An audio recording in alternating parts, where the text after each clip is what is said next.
Welcome, everyone. This is the information session for the Art for Social Change Public Art Residency.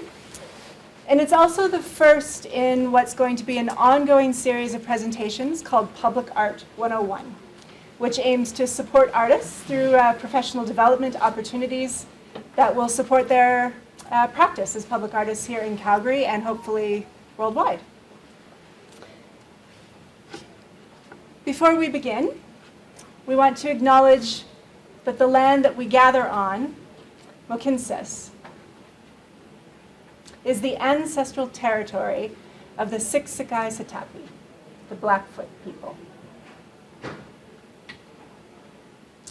comprising the Siksika, Kainai, and Piikani nations, as well as the Treaty 7 signatories, the Tsuut'ina Nation, and the Arhe, Nakota, Bearspaw, Chiniki, and Goodstoney First Nations. Today, this land is home to the Métis of Region 3 and Districts 5 and 6, as well as many First Nations and Inuit people from across Turtle Island. We acknowledge that there has been art, music, dance, storytelling, and ceremony on this land since time immemorial.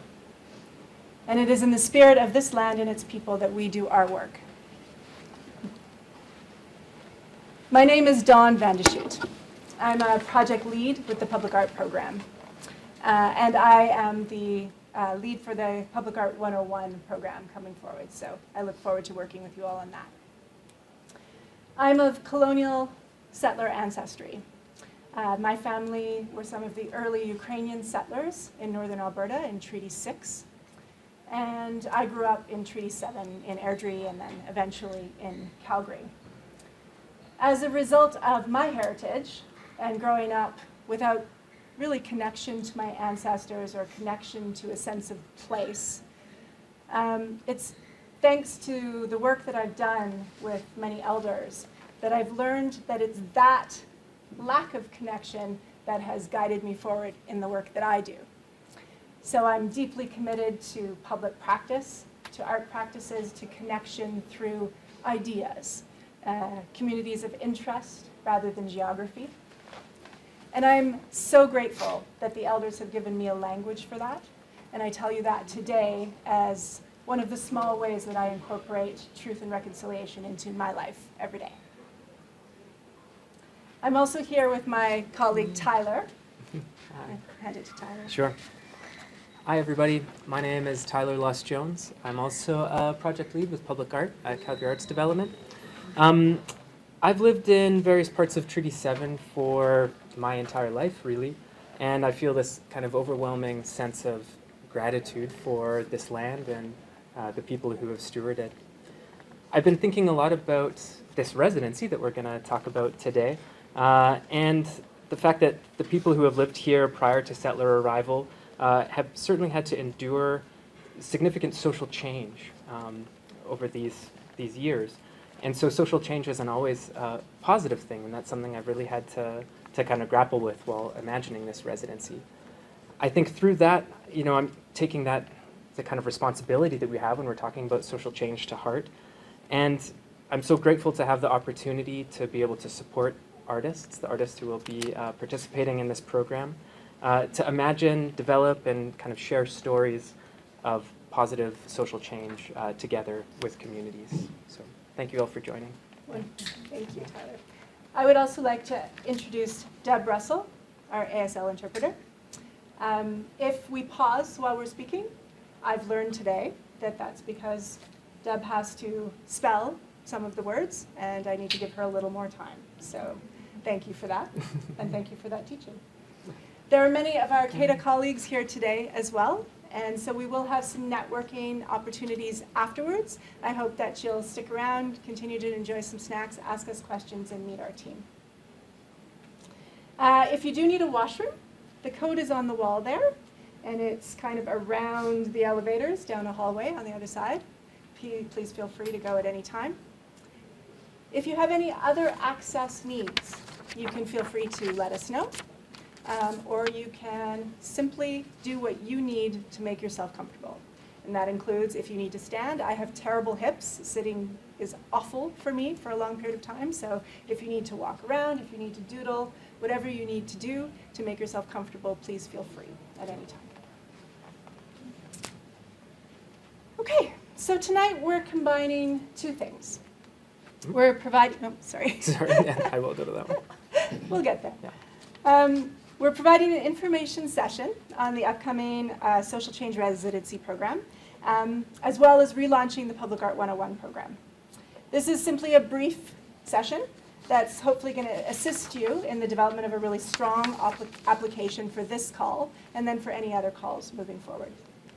We're going to start with the information session, which Tyler will lead us through, and then we'll go into the Public Art 101 session afterwards. This is being recorded and will be available afterwards. You can watch it again. You can fast forward to the parts you're more interested in. So just know that that's available for you afterwards. Before we dive in, we want to share a little bit about Calgary Arts Development and its vision for the public art program as we move forward. Thank you. Yeah, sure. So we'll start with some information about Calgary Arts Development and the public art program. The overarching vision is a creative, connected Calgary through the arts where everyone is empowered to live a creative life. Calgary Arts Development mission is that the arts have the power to create vibrant communities and bring together diverse voices and perspectives. We support artists in the development of their skills and the expression of their creativity. Calgary Arts Development supports and strengthens the arts to benefit all Calgarians. As the city's designated arts development authority, CADA invests and allocates municipal funding for the arts provided by the City of Calgary and leverages these funds to provide additional resources to the arts sector. Our programs support hundreds of arts organizations, individual artists, and artist collectives across Calgary. Thank you. Mm-hmm. So many of you know CADA. It's been around for a long time as your funding body. But as the Arts Development Authority, we're also uniquely positioned to deliver and create the future public art program built upon our knowledge of and strong relationship with the arts community, something we invest in deeply. As of 2021, Calgary Arts Development engaged in a multi-year transition with the city to take over as the operator of the public art program. We're creating, thank you. We are creating a public art program that's engaging, relevant, and accountable. This program has to reflect the diversity of the city, including connecting with Indigenous voices to tell the past, current, and future stories of Calgary, Mohkinstsis. Our intent is to foster these meaningful connections and dialogue between artists and communities, utilizing the art in the public realm to reflect Calgary's diverse stories and values. This is important as we move forward into this delivery of public art. So what you're going to see with CADA is that our role is the commissioning of new artworks through open competition.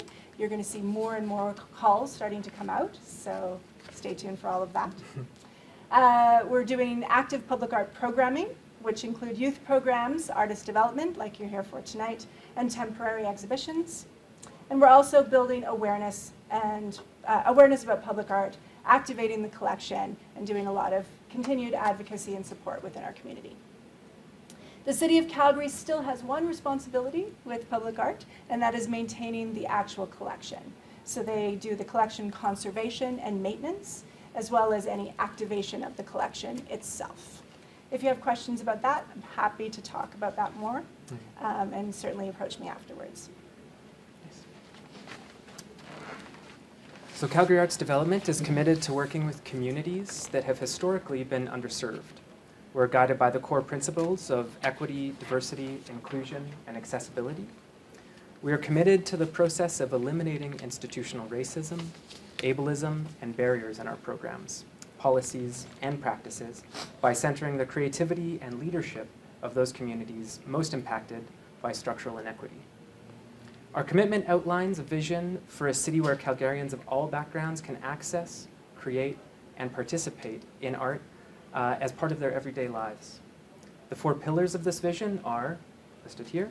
Equity, creating equitable access for Calgarians who have had less opportunity for philanthropic or governmental support due to systemic barriers that exist in our community. Diversity, supporting artistic endeavors that reflect our diverse communities and in supporting the work of artists from diverse backgrounds. Inclusion, engaging a wide variety of voices and perspectives in shaping and furthering the work that we do.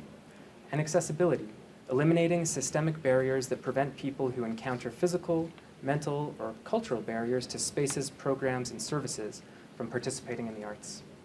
In order to honor lived experience and the intersectional and unique experiences of different people and communities, we follow nothing about us without us policy. If you are creating work about a specific community, that community needs to be actively engaged and consulted, and there needs to be clear, intentional, and reciprocal relationship. Aligning with our commitment to EDIA, we strive to work with applicants in a kind of one-size-fits-one way. So you can please reach out with any concerns about how your project fits into our application process. There are things that we will certainly not tolerate, such as hate speech, cultural appropriation, active exclusionary behavior. So please be aware that these applications or projects that contain, or any applications or projects that contain this, will not be accepted or moved on in the selection process. Accommodation and accessibility. This is huge. If you've been working in this industry for any time, which I have, I can tell you that this is rare. And I'm very pleased to work for an organization that has so many opportunities for accommodation and accessibility. CADA really recognizes that there are barriers within the arts community, and that's particularly prevalent for equity-deserving communities.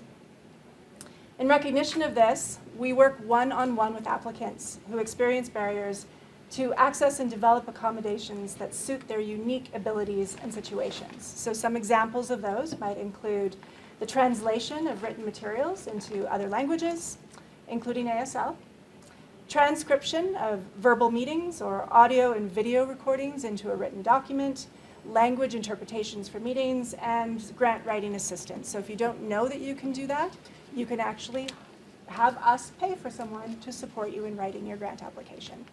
Unheard of. Because we take this one-size-fits-one model, if there is anything you need for support, approach us and we will help. That is what we're here for, to nurture and support you in making your career stronger. And our hope for that is that then we can give you some of the tools necessary as you move forward in other places that might not quite be so accommodating. So, as Dawn mentioned, there are 2 policies available for anybody who may need support to apply for this program. There's the accommodation and accessibility policy and the application assistance policy. The links to both of these policies are in the guidelines under the accessibilities tab for this residency. We can provide funds to support application assistance, for example, as you mentioned, hiring translators. We will work one-on-one with applicants who experience any barriers to access and help them develop accommodations that suit their unique abilities and situations. If you're looking for assistance or have questions about eligibility, please reach out to us before applying. This is especially useful if you would like somebody to look at your application, provide any feedback or anything like that. It's nice that we have a little bit of time to be able to do that before the deadline. You can reach out to the public art team at publicart@calgaryartsdevelopment.com. You can reach out to me directly, and at the end of the presentation, we'll put our contact details back up on the screen as well. And again, just a kind request for a little bit of time if you do need feedback on your applications at all. Sometimes it can just take time to book a really excellent translator. You're still up. I'm still up. Indeed. Over to you. Okay. So this is nice. We get to start talking about the residency a little bit more. So I'm going to quickly go over the kind of art for social change public art residency timeline, as you can see here. So the applications are currently open, they're online, and they'll be accepted until January 5th, okay, in the new year. at 4:30 Mountain Standard Time. We encourage submitting your applications as early as possible, again, especially if you would like feedback on those applications, and note that late applications will not be accepted. All applications will be reviewed and assessed in kind of January, February 2024, and notifications will go out via email mid-February 2024, letting applicants know if they were successful or not. The residency period itself can begin any time between March 15th and April 15th. Regardless of when the residency begins, all residency activity has to be completed by November 1st. So there's a little bit of flexibility in terms of the kind of timeline that this activity will take place. We'll ask that participants in the Art for Social Change public art residency present on their studio practice or what they learned during the residency. And this will take place at the next Living a Creative Life Congress in 2024. And I'll share that that presentation can take many forms. It could be a panel discussion with the participants in the program. It could be some other form of presentation that you develop over the course of the residency. But we would love to hear about your experiences at that next Living a Creative Life Congress. Thanks. Okay, so what is the Art for Social Change Public Art Residency? This residency is an opportunity for artists to consider how their practice can inform social change through the activation of public space, creation of a public artwork, or through research and conversation within communities. Artists are encouraged to consider projects that support and engage Calgarians and the social inequities facing those that we share space with. Thanks.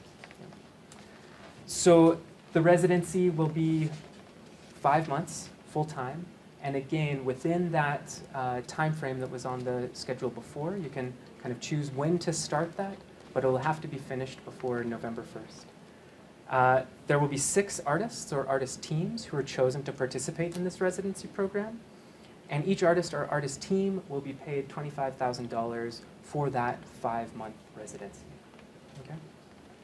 Yeah. So the residency is open to all professional artists residing here in Calgary, Mohkinstsis.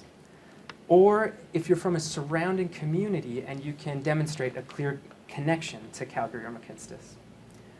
It's open to all artists with a demonstrated history of working in public art, and artists must be available to meet virtually or in person at least once a month.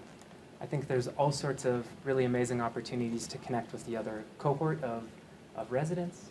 Also nice to check in with me to kind of hear how the program is going and to kind of really discuss how we can support you in the work that you're doing.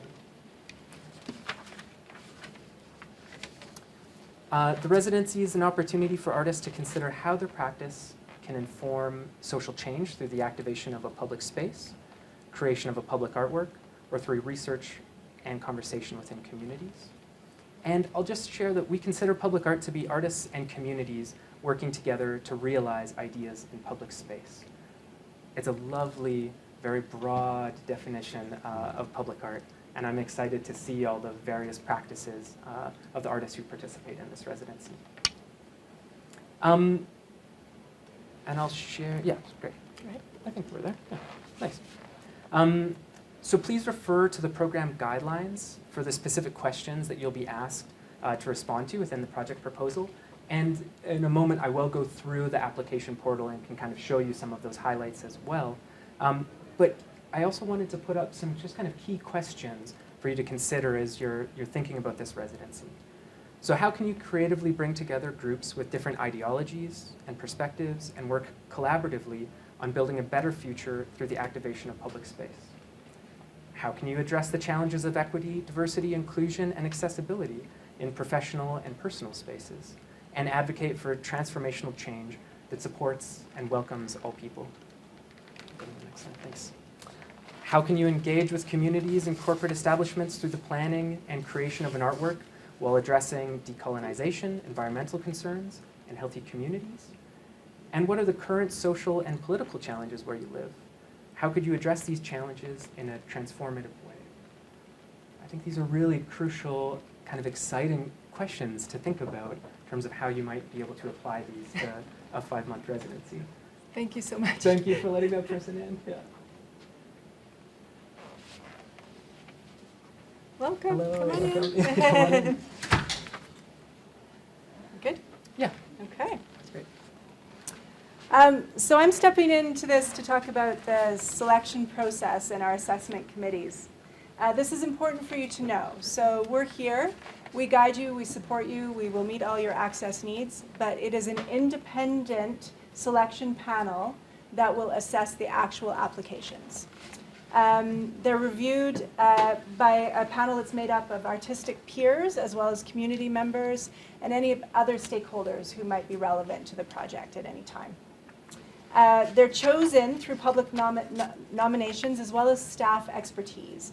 And we reserve that right as staff because we want to make sure that all of our panels have a broad cross-section of people on them as much as possible so that you're getting a whole variety of opinions on your application. So that might include, but not be limited to, people of different artistic disciplines, gender, sexuality, age, religion, beliefs, nation, physical and neurological identities, etc. So we work very hard to curate those panels to make sure that we have that variety of feedback. The committees that we bring together are held to the CADA group agreements. So CADA has gone out of its way to create a series of agreements that all of our panels have to be trained in, as well as anti-bias training, so that they go in with as much open mind as possible, and that they too are working with those CADA philosophies of being supportive and nurturing and trying to encourage people in as many ways as possible. Anyone, including all of you, can be a part of an assessment committee. So you can actually nominate yourself through the assessor nomination form online, or again, you could email us directly and we can include you on that list of potential assessors going forward. So the selection panel will read and score applications, again, after the applications close, kind of between January and February. They'll select project applications based on how their submissions respond to the application questions, and they'll be scored out of a possible 100 points. This is broken down in a really kind of acute way within the guidelines again. But know that the letter of interest that you'll be asked to submit is worth 70 points, and the CV and your images, there's a list of 10 images that you can include, those will be worth 30 points. Okay? After scoring, the selection committee will discuss the applications, make final funding decisions in a meeting that will be facilitated by Calgary Arts Development staff, and then we'll send out the results. So we thought what would be helpful is to look a little bit at the application portal and just highlight a couple of things. If you're actually going to apply for this residency, just talk through a bit of a test applicant here. So I'm going to leave our PowerPoint presentation and walk you through a few of these things. So if you haven't applied for a grant or for a program at CADA before, you'll have to register. And when you register, you can identify as an individual artist or as an artist collective. Again, everybody is welcome as individual artists or artist collectives to apply for this residency. And when you go and register, let's say you're an artist collective, you will have to identify one person within your collective who's going to be our main point of contact. Okay? And so that's what we're going to ask you to fill out here. This main point of contact is going to receive an email to continue their application process. So it's really important that you trust whoever is in your collective who is starting this application. Let's say that. You would fill out this information, hit submit, and then you'll receive an email from Calgary Arts Development with a link to set a password and then bring you into the granting portal. I won't walk you through that email receiving process right now, but we can go and look at a grant which is in progress and talk a little bit about the submission requirements. So when you've got your email from Calgary Arts Development, you've set up your password, you're going to be brought to this online portal to apply for your program. There, you can see here there's one opportunity that's listed as open. That is the residency that we're discussing today. And before you do anything, I really want you to start and make your profile. the information that you input into your profile is going to carry over and is going to kind of populate certain aspects of your application. So you want to make sure that your profile is as up-to-date as possible. And if you have applied for grants with Calgary Arts Development before, you may want to update certain aspects within your profile. If you're applying as an artist collective, you're also going to have this organizational profile, which is talking a little bit more about some of the information within the collective. So know that if you're applying as just an individual artist, not just an individual artist, if you're applying as an individual artist, you'll only have the My Profile, you won't have the My Organizational Profile. Let's just click on this quickly to take a look.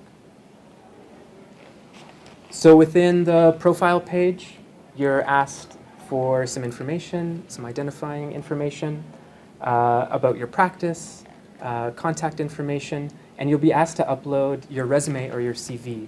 This is a really important part about doing the profile in your application, because when you upload your resume here, this will port over into your next application. So if you've started a profile, again, maybe a few years ago, your old CV, your old resume may still be on file, and you may have done really amazing things in the past couple of years that you would like to be reflected. So make sure that you really update your profile first, okay? You can upload your CV here. You can upload any social media links. Those won't be a part of the adjudication process, but it can be information that would be shared with our panelists.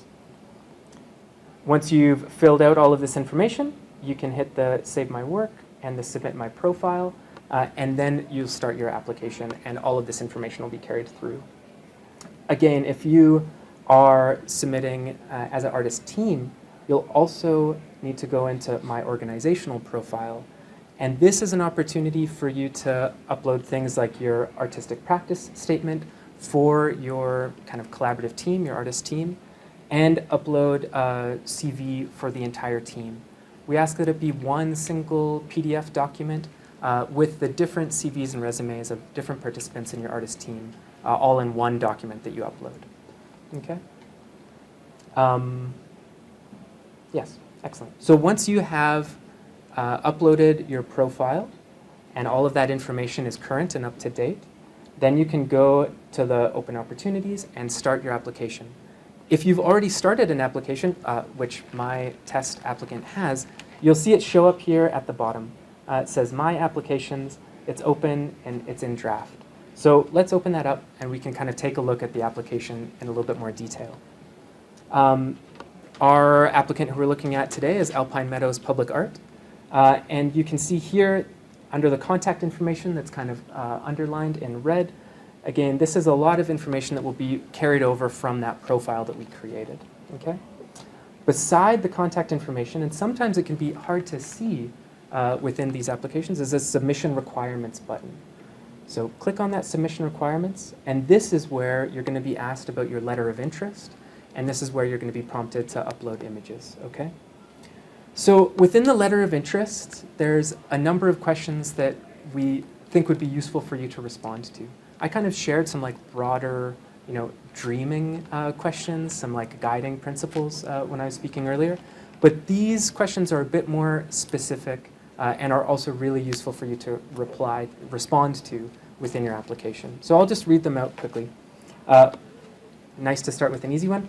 Why does this opportunity appeal to you? How do your values and current practice contribute to this project? Please demonstrate your investment in social change through your artistic practice and or your demonstrated interest in finding a way to incorporate social change into your current practice. What are the topics you're interested in researching that could inform social change through the activation of public space, creation of a public artwork, or through research and conversation with communities? And to please share your knowledge and your connection to Calgary McKinstis. You have 1,500 words in this letter of interest to describe your project. And again, the letter of interest is going to be graded 70 out of those total 100 points. So this letter is a really crucial part for the panelists when they're making their decisions for the participants in the residency. Next, there's the image upload. And you can upload 10 still images. It's quite a easy to use program, I think, for uploading images. Like as an artist myself, this has been one of the smoother processes. So you can drag and drop files. There's a maximum of 2 gigabytes for all 10 images, so you have lots of room to upload images there. But one crucial thing that I want to point out within this software is that once you upload your images, I've only uploaded 2 here, there's this little kind of pencil, this properties button on the bottom left. Once you click on that, it will bring up information like the title of your work, the date of your work, the medium, as well as a brief description. So I'm thinking about those of you who may want to include video or animation or something like that.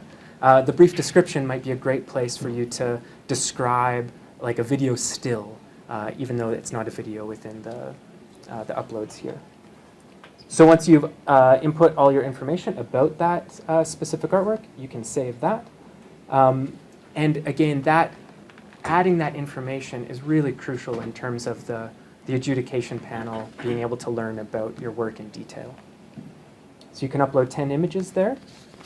And at the bottom, I'll mention too, there's a few buttons here. There's the withdraw button that would bring you to withdraw your entire application. You can also save drafts as you're going. So although the deadline for this residency is January 5th, you can start putting images, you can start working on draft text in the application now and save that. Of course, you can also hit the submit button, which would bring you to a prompt that says, do you really want to submit? You can hit yes if you're ready.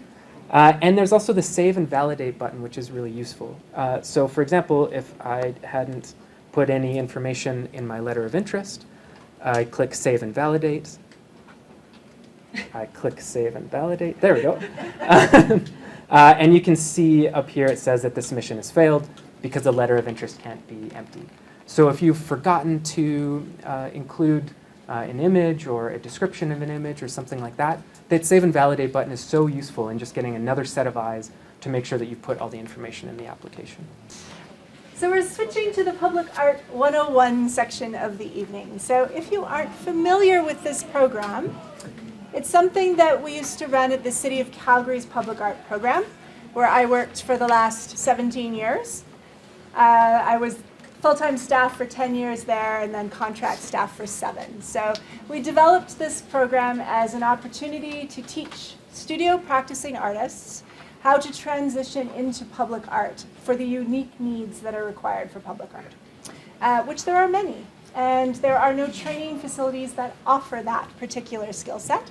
So we're going to try to fill that gap for you. I'm going to talk more about what we're going to do for that program moving forward. Tonight we're just doing a very general session to talk a little bit about how to strengthen your applications, hopefully because all of you are planning to apply for this call. Most of what we talk about could apply to any application.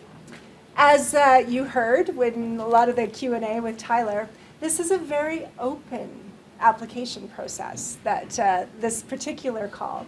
And sometimes that's a little more challenging. Sometimes very stringent parameters actually really direct you in how to apply. This one is very, very open-ended. And so you're going to have to work on kind of creating your own parameters for yourself that make it a little more clear, because you are being assessed by a community of people who may not know you and who may not know art. So you need to be able to share your story very clearly with this panel in a way that makes it understandable. So I'm a writer. I like to simplify things. This is how you want to do it. You want to start by reading the call and the very, very specific parameters that they lay out within the call.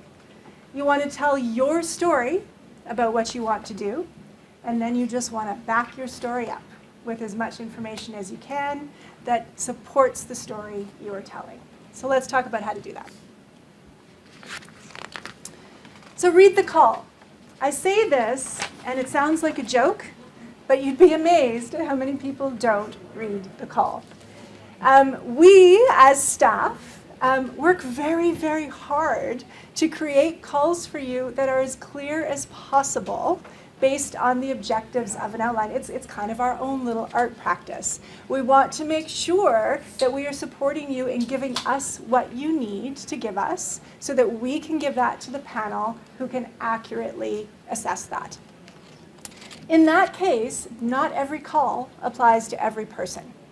Now, this is not so that you self-eliminate, okay? It's really important, actually, and I'm going to say this particularly for women. The stats on how many women will self-eliminate from things is quite high. Do not self-eliminate. However, do not try to fit a project that does not fit the call into that call. You need to actually apply with something that's relevant to that call. Panelists use the criteria. They are directed to use the criteria in the call for their scoring. So Tyler showed you there's 70 points available in that letter that you're going to write, the letter of interest. And they are addressing those specific points that Tyler walked through. The panel is given those specific points, and they will rate you on how well you respond to those points directly. You can be very overt about how you apply those points to your application. Cut and paste the same wording into your letter and actually show that direct line of how your proposal applies to that criteria so that the panel can see it. Because the clearer you make it for them, the more likely they are to score you high. Technicalities are real. So when there's only 10 images allowed, you need the 10 best images you can. If there's only 2 megabytes? Gigabytes? Oh, that's high. Yeah. I worked for the city. That was if you try to upload things that are too big, then they won't upload or they won't get seen by the panel. So you have to make your story and the things that you upload fit within that so that you can actually make your application as strong as possible. This whole part of making sure that you update your profile before you go into the application, that is a technicality. If you do not update your profile with your most current information, your old information will get carried over from an old grant you wrote 4 years ago that might not be relevant to this. So please go in, do that update. It's a technical system. It does it for us. We can't change that for you. So follow those technicalities to support your work. And then, of course, ask for help when you need it. We as an organization provide that help for you, and that's what we're here for. Many of the organizations are not quite as accessible as we are, but they all have someone who is there to answer questions. It is a requirement. So make sure you reach out and ask the questions that you have and do it well in advance. I know we all like to procrastinate. I do too. But when you're sending a question to a government body 3 hours before the application's due, you're not going to get a response. It's just not going to happen. So try to plan ahead. Tell your story. So stories need a beginning, a middle, and an end. And a good idea is a clear idea. So it's that whole 30-second elevator speech thing. You can write your idea on 83 pages, but in order for us to understand it, you need to edit that down and make it as concise as possible.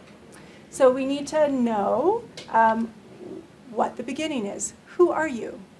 What's your practice? How does it apply to this call? What do you want to do? Tell us. Fill us in with as much detail as possible without taking us off track. That's how to make it concise, but also still clear. It is an art form. I know it's hard. It's like writing your own bio. Nobody's very good at writing their own bio, but when you read other people's bios, you know good bio, right? So have other people read it, and we're here for you to do that review for you in advance, and we can actually provide some feedback and some advice if something's unclear or you need a little direction in some way. I do this. I'm notorious for this, and when I do applications, I assume that everybody already knows who I am. These panelists probably don't.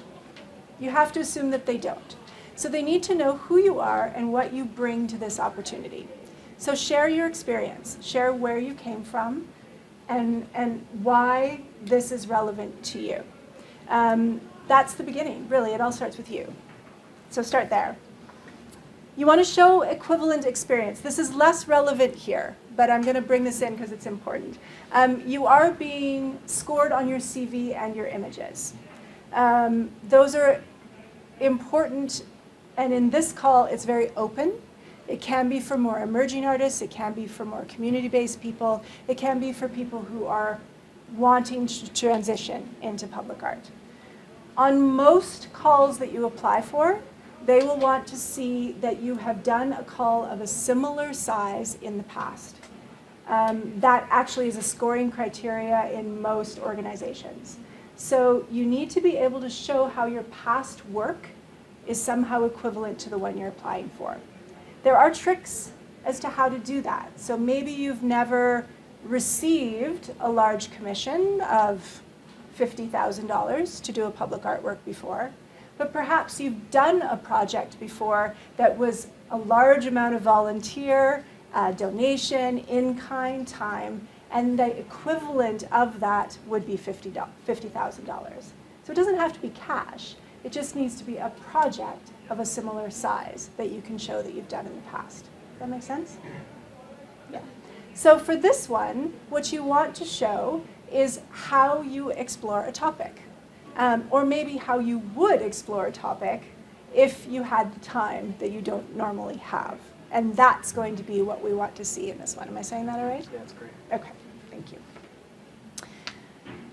To propose an idea or not propose an idea.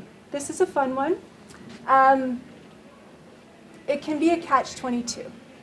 So for most public art calls, they hire you on qualifications, not on an idea. And that's best practice in the public art industry. If you are hired on an idea, it means that you've already done work and that you haven't been paid for. And so generally, we want to say that you should not be doing work for a project until you've actually been hired to do it. Right? That makes sense. However, if you have less experience, and so your experience credentials might score lower, proposing an idea, if it's a really good one that catches the panel's attention, could bump you to the top of a scoring because of the strength of that idea. And so sometimes, and particularly in a call like this that's a little bit more open, coming with a clear idea of what you'd like to do will help people catch on more to what you're trying to share. The trick with that is that you have to make sure your idea is not off track. So in this case, there's no possibility of that. There is no off track. It's completely open. However, if you do apply for other calls, and you apply with an idea and you haven't had that opportunity to do research and background kind of intel, your idea might be slightly off base and it could end up eliminating you because the idea didn't connect with the panel in that way. So you have to be careful with when you use an idea and when you don't. I'd suggest in this call that if you have an idea that you want to work with, go with it. If you don't, go with it. It's that open. And if you want to talk more, or if you need advice in other calls on how you should move forward with that, again, please reach out, because we can look at the call and kind of understand a little bit more about whether that'll be a trip up or not for you. I talked about distilling the idea and being concise, and that's kind of connected to this idea of not confusing your story with side stories. It happens a lot. We all get off track. Really easy to do. You know, you're having a conversation with your friend, you started a conversation, and you end up going, where was I going with this? It happens in writing all the time. So you want to make sure that when you're writing your application that you stick to the idea that you're sharing for this application. If you bring any other information in, it should only be to support what you're telling to this panel for this application. Again, make sure you address all the needs in your call. So pull them out, make it specific, draw that connective line for your panel. Okay. Source materials. So we know you've told your story. So you've submitted your CV, you've done your profile, you've told your story about your idea or what you want to explore, then you need to add your source materials, which is usually what the panel's looking at to rate you. In this case, it'll be on the final 30 points. A lot of people self-eliminate at this point because they feel that they don't have enough experience or that their images aren't strong enough. So I want to, again, encourage you not to self-eliminate, to ask for support, and we can guide. You want to use the strongest source material that you have to support the application that you are providing. So a lot of artists will choose just their strongest source material, but it might not be relevant to this application. You only have 10 slides. Make sure they are applicable to what you are saying for this particular project. So if you're applying and you're saying, yeah, this is a bus shelter and the call is to do glass work, and you've done a lot of bronze work and you submit a whole bunch of bronze statues, you're going to get eliminated, right? Sounds logical? I see you laugh, I get it, but you'd be amazed because people want to show off their strongest work, but it's not connected to the call. So make sure that you connect it to what you're doing. Your CV is the same. You'd be amazed how many people will provide a CV that's not connected or pulling out the information that's relevant to what they're saying they want to do in this application. You can actually streamline your CV. You don't have to include the same one on every application. So make sure you actually draw that information to the panel's forefront so that they can see what you bring to this. And if it's not specifically public art related, then what is it that connects to this call? So is it community engagement? Is it working with people? Is it working with artists? Are you a really excellent facilitator? You can pull in lots of other information, but that's still supportive to this call. And that goes for those financial pieces as well, when you want to show how a past project is of an equal scale to the project you're applying for. Maybe you used to run an organization that used to manage a budget. You can show that you've managed budgets that way. This is all information that we can take into account. So again, make sure you make it relevant to what you're saying. Tyler showed you that beautiful thing that Kata has with the little pencil mark on your images where you can actually fill in all the information. I can't tell you how many applications I've seen where the images get submitted with absolutely no information about what they are or why they're relevant to the call. Please include as much information as you can in that little edit piece because it helps tell that story. It's extra words that you don't have in your letter, but it will share what you're doing. Show how that image is relevant to what you're saying. Include process images. This is a social justice call. We are literally looking for people who work in community. Do you have wonderful shots of you working with other people? Include those images, explain what you are doing and why it's there. These are important parts of the practice. Be careful with collaborations. Again, this happens a lot. A lot of artists, particularly in this type of practice, work with other artists to collaborate and make things happen. When you are applying on your own and you include an image from a collaboration, it really trips up assessors because they don't understand which part you did and which part other people did. And they have a really hard time pulling out which part you bring to this as an individual. So you can clarify that in that little editing piece. This is the collaboration I did with so-and-so, and this was my part in this, and this is why I've included this image. It's relevant to this call because. So make sure you, again, pull it out and clarify it if you're going to use a collaborative image. Collaborations also can be tricky because often it takes you out of a discipline. Maybe it's it stretched you. You did a discipline that you've never done before because you were collaborating with somebody else. That's great.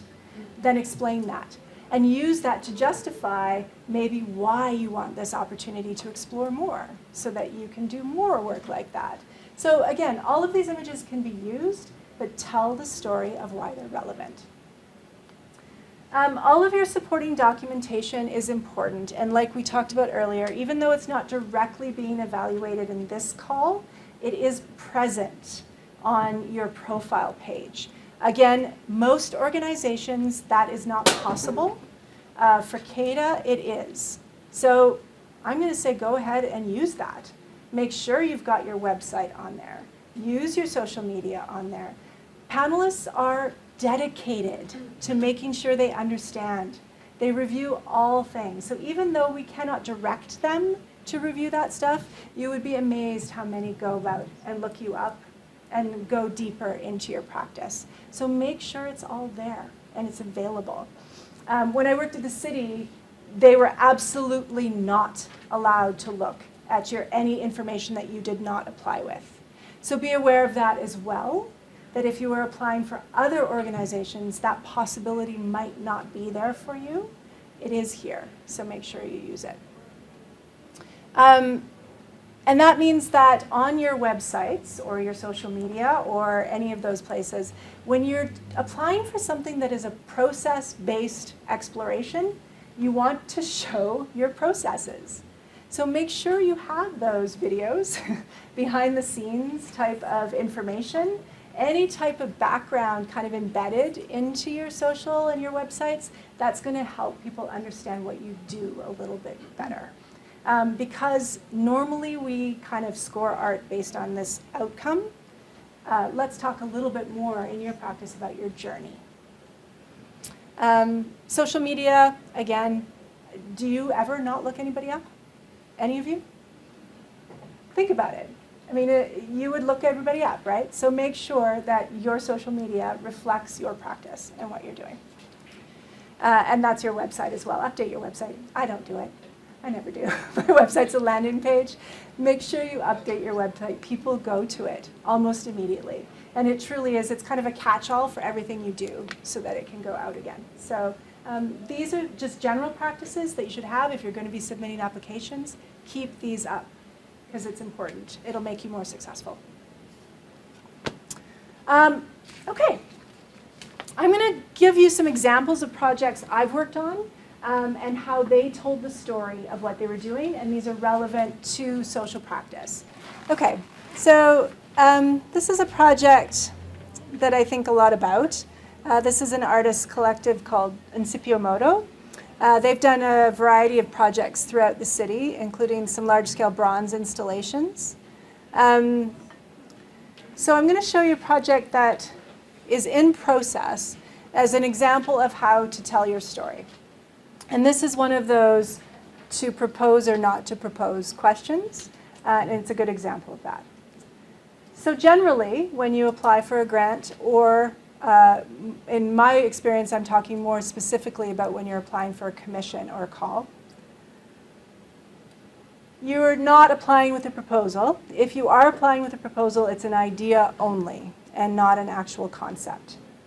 However, because you are applying to a panel that maybe can't quite conceptualize what you're proposing when it's just in words, visuals help immensely for people to understand what it is you're proposing. And so if you can do a little bit of upfront clarification of what it is you are suggesting, it does help immensely in better understanding. So this particular project, the procession, was a very personal project to this artist team. It came from Edward's family member being killed through systemic violence in Mexico. And so over COVID, they started working on some little small-scale sculptures as his own opportunity to mourn and address this death of his brother. And because they actually had some of this work, why am I not finding it now? There we go. So they started with simple wire, just little tiny pieces that would reflect what, kind of a maquette of what the actual final imagery would be. But because they were able to play with some of this imagery in a very simple way, they were able to share what this would look like as they move forward. They invested simply in some great photography. a little bit of wire work. And then as they've gone on, they managed to get funding right away because they had that quite clear. And so they've worked on it a little bit over time. And they've been able to do reports about what's happening. They do a lot of behind the scenes practice, so you can see what they're experimenting with as far as materiality. And they've invested in, so again, these are these process shots. We don't need to see what the idea is. We just need to see that there's an exploration happening, that there's something going on that's leading to something. And this is quite relevant for you for this call, right? Let us see what you're working on. Everybody loves a studio visit. Give us a little behind the magic and tell us what's happening. They went on then, after a bit of funding, to do a couple test samples of bigger ones. So again, invest in a very simple mock-up, a little bit bigger imagery, again, some more behind the scenes. So a lot of it is simply clarifying the idea that they are applying with in a very visual way. So making sure that that idea is clear and your story about what you're applying with is clear. So that's what I wanted to pull out about that one. That's Incipia Modo. And that's kind of a pre-application idea of how you could possibly clarify your story. This is a project that's already completed. So this might be something that you would include in your application about a past story that you've done, a past project that you've done. But again, when you're talking about, party's ramping up back there. When you're talking about a project that's complete, a lot of people focus on just the completed artwork. And in a process like this, what we need to know is how you got there. What was the journey to getting to that final artwork? So this particular project, really, it's a series of small signs that have been embedded in the community. So we could just see those signs in your application, but it wouldn't tell you anything about what happened. So what we need to know is how you got there. So what they've done really well in this project is they've included a lot of behind-the-scenes imagery about some of the process work that they did. They've connected to the background on the website. There's a video, which we won't go through today, but you can certainly look up, that's available on the website that shows you all of the different pieces of their journey. It's very personable, it's very behind the scenes, there's babies running around, it's got a very community feel to it. It explains in the story all the elements of why they got to those signs, and then, only then, do you get to the actual imagery that was used on the signs itself and how it got there. So it's a full explanation from beginning to end of this very simple journey of exploring plants with people and then putting plants onto signs. But it's much more beautiful than just having an image of the sign in sharing that story. Yeah, question? I was just wondering, is this an example of a final report, or are they showing a project they've done before to apply for another project? I mean, this is the website for the project. I see. Yes. Okay. So, in some calls you can actually include a website link, which would allow you to share that story. I'm simply using it as an example. It's a project that I worked on. I'm using it as an example for you on how to tell a story. Gotcha. Thank Yeah. you. Okay. Any other questions? All right, one more. So, I'm going to show you two different websites on this one. So my purpose of this is to show you how a story can be told in different ways. This is the same project. This is the Skateboard Public Art Project. It was done by the City of Calgary, one of the capital infrastructure projects. And Eric and Mia, who some of you might know, did a social practice project as a part of the skateboard park projects. It was not a permanent artwork. It was a series of smaller interventions within the community. So this is the city's website. So this shows you how much it cost, who they were, and it kind of tells you what they did. There's the zine, there's the school, and here's a little bit about them. Okay? That's the city's version. Here's Eric and Mia's version. So they tell the story. They give you a little bit about the background, why they got this contract. They have some process images. They show you their zine in a little close-up, proper way so that you can actually look at all the imagery in it.